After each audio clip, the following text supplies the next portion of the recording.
האם זה באמת סגולה בדוקה? הסגולה ללמוד בזה? Erev Tov, good evening, Dober Vietcher. We are in the Zera Shimshon on Parsha Bamidbar. We're going to do Os Gimel, section number 3. Before we begin, we're going to take a look at the last pasuk in Sefer Vayikra, and then the first two psukim in the beginning of our Parsha, Parshas Bamidbar, because the Zera Shimshon, this piece, which, by the way, we already did the first section of, and tonight, God willing, we'll do the second section of the three divisions. He talks about the connection between the end of Vayikra and the beginning of Bamidbar. So here's the last pasuk in Sefer Vayikra. Eile ha-mitzvos asher tziva Hashem es Moshe. These are the mitzvos that Hashem commanded to Moshe. El Bnei Yisrael, to Bnei Yisrael, Behar Sinai, on Mount Sinai, or at Mount Sinai. That's the last pasuk in Vayikra. Now, let's begin our Parsha, Parshas Bamidbar. Vayedaber Hashem el Moshe b'midbar Sinai, and Hashem spoke to Moshe in the wilderness of Sinai, be'ohel moed, at the tent of meeting, Be'echad lachodesh hasheni, on the first day of the second month, Bashana hashenis, in the second year, Letzeisam me'eretz Mitzrayim, to their going out of the land of Mitzrayim, Lemor, saying, next pasuk, pasuk beis, Se'u es rosh kol adas b'nei Yisrael lemishpachosam, take a census of all of the congregation of Bnei Yisrael according to their families, Leveis avosam, according to the house of their fathers, b'mispar shemos, the number of names, called zachar, every male, legulgulosam, according to their individual count, or an individual census. So what do we see here? So the Zera Shimshon, in the beginning of this piece, which we've already done previously, in the beginning of section 3, the Zera Shimshon brings the Medrash Yalkut Shimoni, who makes a very strong point about this and says that at the end of Vayikra, it talks about the mitzvos that Hashem gave the Jewish people on Har Sinai. And in the beginning of Bamidbar, it talks about the command to count the Jewish people. And this reflects the fact that when Hashem gave the Torah to Bnei Yisrael, the nations of the world were upset about it. They were jealous. They were angry. And they said, why did Hashem, why did you give the Torah to Bnei Yisrael? Why didn't you give it to us? And in the first section of and so Hashem answered, he said to the nations of the world, let's take a look at your yichus, let's take a look at your lineage, and then let's take a look at the lineage of the Jewish people. And Hashem made a point of saying the special lineage of the Jewish people and our connection to our forefathers and foremothers, to Avram, Yitzchak, Yaakov, and to Sarah, Rivka, Rachel, and Leah, gave us special zuchuyo, special merits, and that's how he turned away the complaints of the Umos HaOlam. So in the first section of the piece, the Zera Shimshon dealt with one kind of way of understanding the conversation, as it were, kaviyachol, between Hashem and the Umos HaOlam, meaning he analyzed what it was that the Umos HaOlam were trying to say, what point they were trying to make, and how Hashem refuted their points. Now, here in the middle section, the second section, we'll see the Zera Shimshon is going to give a whole different approach to what the Umos HaOlam were saying and arguing, contending, and how HaKadosh Baruch Hu, how Hashem rejected and refuted their points. So we're going to begin on the top of the page, right column, where it says V'od yesh lomar. V'od yesh lomar. And there's another thing we can say, meaning this is another way of explaining the comments in the Medrash Yalkut Shimoni about this argument between the nations of the world and Hashem. Sheha'umos masmihim. The nations of the world were wondering, were baffled. They were confused about something. Ma ra'u Yisrael lehiskarev.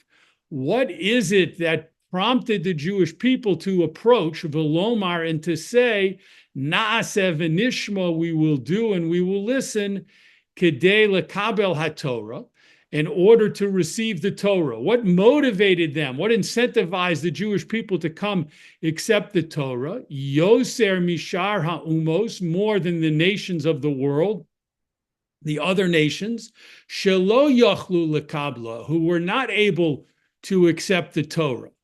How did that come about? What prompted the Jews to be able to receive the Torah? Elavadai tzarich lomar, the nations of the world said, it must be shelo osu kain elamiga'av. They only did it, they, meaning the Jewish people, only did it, only came to receive the Torah, migava, out of arrogance. Shekeshira'u shehem yechidim, nivzim ushvalim. When the Jewish people took a good, honest look at themselves and they saw they were few in number, they were rejected, ushvalim, and they were lowly, right? So the umos ha'olam, the nations of the world, are saying this about Bnei Yisrael. Kidichsiv, as the pasuk says, pasuk in Amos, Yaakov hakaton, Yaakov the small one. So the nations of the world are kind of playing psychologist here, and they're saying the Bnei Yisrael looked at themselves and realized deep down, they realized we're few in number, we're small, we're despised, we don't have anything going for us. Kiblu haTorah kedei lahagdil atzmon. So they came up with this idea, we'll put ourselves forward to receive the Torah in order to make ourselves look great. Ume'ata, the nations of the world said, now that we understand this psychological motivation, lo hayu lo lahakodesh baruch hu lekarvam. Hashem should not have accepted them. Hashem should not have brought them close to Har Sinai. Hoil shemasha asu, because what they did, lo asu belev shalem, they didn't do it with a sincere, full heart. Ela lehanoas atzmam, but they only did it. The Jews only came to get the Torah to benefit themselves, to give themselves stature, to try to become prominent. V'zehu mara'u lehiskarev. And this is what it means in the Medrash when it quotes the Umos HaOlam as saying, what did the Jews see that they came close to Har Sinai to receive the Torah? So this is a whole new way of understanding the complaint or the claim made by the Umos HaOlam, which is Bnei Yisrael did not have any pure spiritual motivation. Their motivation was completely based on their own self-interest. They realized how lowly and rejected and despised they are, and they thought, how can we shoot to the top of the nations of the world? We'll push our way. We'll push our way to Har Sinai. We'll push everyone else out of the way. We'll claim and try to trick God into giving us the Torah, and that will make us nation number one, even though we don't really want to receive the Torah for its own sake. That was the claim of the nations of the world. That's the Zera Shimshon's second explanation. The first one, again, was already dealt with in the first section of this piece. Inami, alternatively, Shemashe nisratzu lekabel haTorah yoser mishar ha'umos. Alternatively, another reason why they were accepted to receive the Torah more than any other nation, lefi shehem azim yoser mehem, because they were more bold, they had more chutzpah, they had more nerve, they were more impulsive than the other nations. V'ha'azus hu siman shehem ra'im b'tivam. And the nations of the world said, this boldness, this chutzpah that they showed, this audacity that they demonstrated when they came to Har Sinai and said, give us the Torah, this actually is a sign that they have evil in their nature. Ve'im kain, and if so, Ru'uyim heim lehisrachek, it would have been appropriate for Hashem to push them away, velo lehiskarev, and not to bring them close to receive the Torah. So the Zera Shimshon here is giving two possible reasons, two possible points that the Umos HaOlam might have made, and it's not exclusive. It doesn't mean it's only one or the other. It could have been both, because according to the Medrash Yalkut Shimoni, again quoted in the beginning of this piece, which we saw when we did it previously, the Umos HaOlam were trying to throw every argument they could at Hashem to say the Bnei Yisrael did not deserve to receive the Torah and shouldn't have been given the Torah. And so here, the Umos HaOlam were basing their case either on the fact that the Jew questioning the motivation of the Jews and saying it wasn't an appropriate, sincere motivation, it was just to make themselves look good, or it came out of an impulsiveness and a boldness and audaciousness that really means they're not good people, they're actually evil at their core. Next paragraph. Me also HaKodesh Baruch Hu. So what did Hashem do? Meaning, how did Hashem respond? Sosam pihem shel ha'umos. Hashem closed the mouths of the nations of the world. He refuted their points. V'omar lahem, and he said to them, Haviu li sifrei yichusechem. Bring to me the books of your lineage, shemehem yisborer hadovar, because from your own books of lineage, showing your own family trees, your ancestry, heifech savoraschem, that will show us the opposite of your claims. Shehare Esav mochar bichoroso leYaakov. Your ancestor Esav sold his birthright. He sold his right to be the firstborn to his brother Yaakov. V'im kain, and if so, Yaakov hu hagodol. Yaakov should be considered the elder brother. V'Esav hu hakotan, and Esav is the younger one. So don't come and tell me that the Jews had this very low self-image because they were the younger and despised nation. They actually had the pride of being the older son from Yaakov, because the older son of Yitzchak, because Yaakov purchased the right to be the Bechor, to be considered the firstborn. And Esav is the one who sold the Bechorah and is therefore should be considered the younger brother. Ve'od, and more so, Heim miyuchosim, they have a very pure lineage. Ve'heim ru'uyim yoser lekabel haTorah, and because of their strong lineage, they are appropriate and fit to receive the Torah. Mipnei shehaTorah nikres tushia. The Torah is referred to with the word tushia, an unusual word, and you can see from the parentheses, it comes from a pasuk in Yeshaya, and that pasuk, the word tushia, is usually translated as wisdom, but the Zera Shimshon is going to bring an explanation from Chazal that says there's another meaning to the word. Shemateshes kocho shel adam. The Torah is called Tushia, not just because it contains the wisdom from Hashem, but because it weakens the strength of a person. V'tzorech koach godol lehisasek bo. A person needs great strength and fortitude to commit himself to the study of Torah.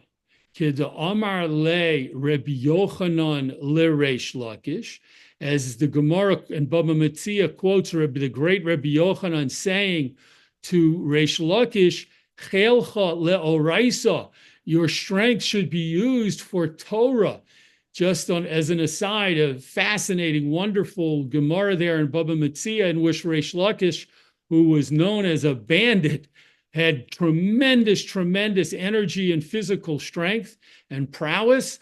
And the Gemara tells that he once saw Rabbi Yochanan bathing in the river, and he thought that it was a woman. Rabbi Yochanan was a very a beautiful man, and Reish Lakish from a distance thought it was a beautiful woman bathing in the river.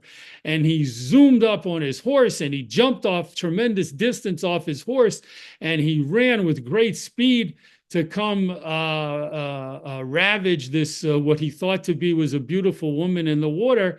And it turned out to be the great Talmudic sage Rabbi Yochanan, who had seen all of this and these incredible physical acts. And Rabbi Yochanan said to the bandit Reish Lakish, Chelcha le'oraisa, you should use your strength. You have such incredible strength and speed and physical power. You should devote it to Torah. And in fact, Reish Lakish was convinced and became a Baal Tshuva and began to study Torah. And the Gemara tells us he began to lose his physical strength because it was taken up in his devotion to Torah study. Umishahu miyuchas, continuing back in the Zera Shimshon, and someone who has a strong lineage, yesh lo zeh hakoach, he has this physical power to study Torah. Amrinon b'psachim, as the Gemara says in Meseches Psachim, miyom shenignaz yuchasin, Sefer Yuchasin, from the time that the book of lineage was lost or was put away, was hidden, toshash kochom shel chachamim, the strength of the chachamim began to weaken. So the Zera Shimshon is saying, what does that Gemara, that cryptic statement in the Gemara means? It means that there was a Sefer Yuchasin, there was a book that showed the lineage of the different sages and of the Chachamim and how they traced their lineage back. And when that was lost, our gonus or hidden, the Chachamim, because they no longer could read about it and see that connection to their lineage, they lost their strength. So great yichus, strong lineage, brings physical power for a person to devote himself to the study of Torah. Next paragraph. Uma shehem azim, the fact that the Jews are considered bold and audacious, Eino simun ra lahem. This is not a bad sign or a bad indicator, as the Umos HaOlam claim. Chas v'sholom, God forbid, ela adarabba, but just the opposite. Siman tov, it's a good indicator. Sheyecholim lehochiach echad es chavero. It means that amongst the Jewish people, every person is able to rebuke his friend. If his friend does something wrong, if his friend goes against the Torah in some way, a Jewish person can rebuke him bechol kocho, with all of his strength. He can come right out. He doesn't have to mince words. He doesn't have to say things in a hint. He can come right out, full throat, full force, and tell the person, no, stop, you're doing something wrong. Let me tell you what you're doing something wrong so you can correct your actions. You can do tshuva. Ve'eno misyare sheyomar lo, and he's not afraid that the person who is being rebuked will say to him, chazor la'achorecha, turn around, ure'eh hapsul, and look at the flaw, sheyesh b'mishpachtecha, that there is in your family. Meaning, because the yichus, because the lineage amongst Jewish people is so strong and so pure, you never have to worry if you rebuke someone that they'll turn around and say to you, don't tell me what I'm doing wrong. Let's look at your let's look at your ancestors. Let's look at how your parents acted or your grandparents. Let's look at your own lineage, and then you won't be so quick to rebuke me. That's not a problem because of the tremendously strong, pure lineage amongst Bnei Yisrael, Klal Yisrael. Kimosha asu lefinchas. This idea of looking at mocking someone's lineage, we see from Chazal regarding Pinchas. Pinchas was the son of Elazar, the son of Aharon. Aharon, of course, was the first Kohen in the great Kohen Gadol, Moshe's brother. He had 4 sons. His son Elazar had a son named Pinchas, of Parshas Pinchas fame. And so when Pinchas came and did the action that he did to put a stop to the adulterous and immoral activities that were going on, people said, Hare isem ben puti zeh? Did you see what this Ben Puti did? They called him the son of Puti.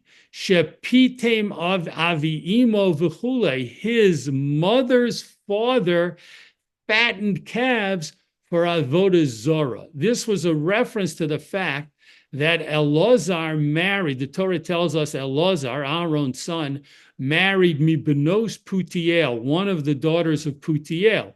Putiel, Chazal tell us, was one of the names of Yisro. And Yisro, before he decided to join the Jewish people and serve Hashem, was known for worshiping idols. As a matter of fact, Chazal tell us that he became an expert in worshiping all the different types of avodah zarah that existed. So people said, look at this Pinchas, look at this wise guy who's coming to take action and tell us what we're doing wrong and even take violent action. And meanwhile, his own grandfather, his mother's father, who was Yisro, called Putiel, fattened calves. Pitam is a play on Putiel. That's why they called him Ben Puti. He fattened calves to sacrifice for idolatry, for idolatrous purposes. So the Zera Shimshon says that was a problem for Pinchas, but it's not a problem for the rest of the Jewish people whose yichus is so strong and whose lineage is so pure. Ve'od, and another point, shemi shehu miyuchas, someone who has a good lineage, hu ish shalom. You can assume he's going to be a peaceful person. He's at peace with the world. Kidei Amrinan b'Kiddushin Perek Dalet, as Chazal say in Maseches Kiddushin in the 4th chapter, Yachasusa de Bavel Shisikusa.